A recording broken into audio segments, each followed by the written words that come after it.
ইসলাম পঞ্চম স্টেপে তালাক দিতে বলেছে। ফিফথ স্টেপ, ফার্স্ট স্টেপ হচ্ছে ফাইদুহুন্না। ওয়াইফ কথা শুনে না, কক্সবাজার ঘুরতে নিয়ে যাও, কথা শুনবে। সুবহানাল্লাহ পড়েন। কথা শুনে না, যমুনা ফিউচার পার্কে নিয়ে যাবা, বসুন্ধরা শপিং কমপ্লেক্স থেকে দামি শাড়ি কিনে দেবা, আউটিং এ যাবা, হ্যাং আউট করবা, কথা শুনবে, ঠিক কি না? বিশ্বনবী বললেন রিফকাম বিল কাওয়ারির, নারীদের মন নরম, তাদের সাথে নরম ভাবে কথা বলতে হবে, গরম হইলেই ঝামেলা, ঠিক কি না?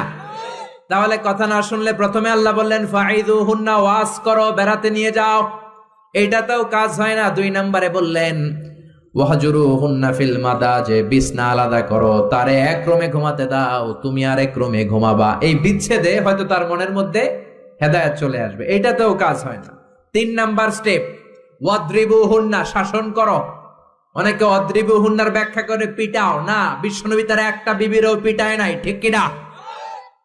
ওয়াদ্রিবুহুন্না মানে শাসন করো, একটু করা হও, যদিও শাব্দিক অর্থ পিটাও, কিন্তু এখানে পিটানোর অর্থ নেওয়া যাবে না। এর ব্যাখ্যা কি হবে? ব্যাখ্যা করতে যে মুফাসসিররা হয়রান হয়ে গিয়েছে। কোন মুফাসসির বলে ছোট্ট কাঠি দিয়া পিটাইবেন, এই কথা হনুস না কেন? 2টা বাচ্চা হয়ে গেছে, এত সুখের সংসার, কত ঘুরলাম, কত সুন্দর সংসার করলাম, এখন সংসারটা ভেঙে গেলে আমার হবে কি? তুই আমার কৈতরি, তুই আমার টুনটুনি, তুই আমার পরাণ।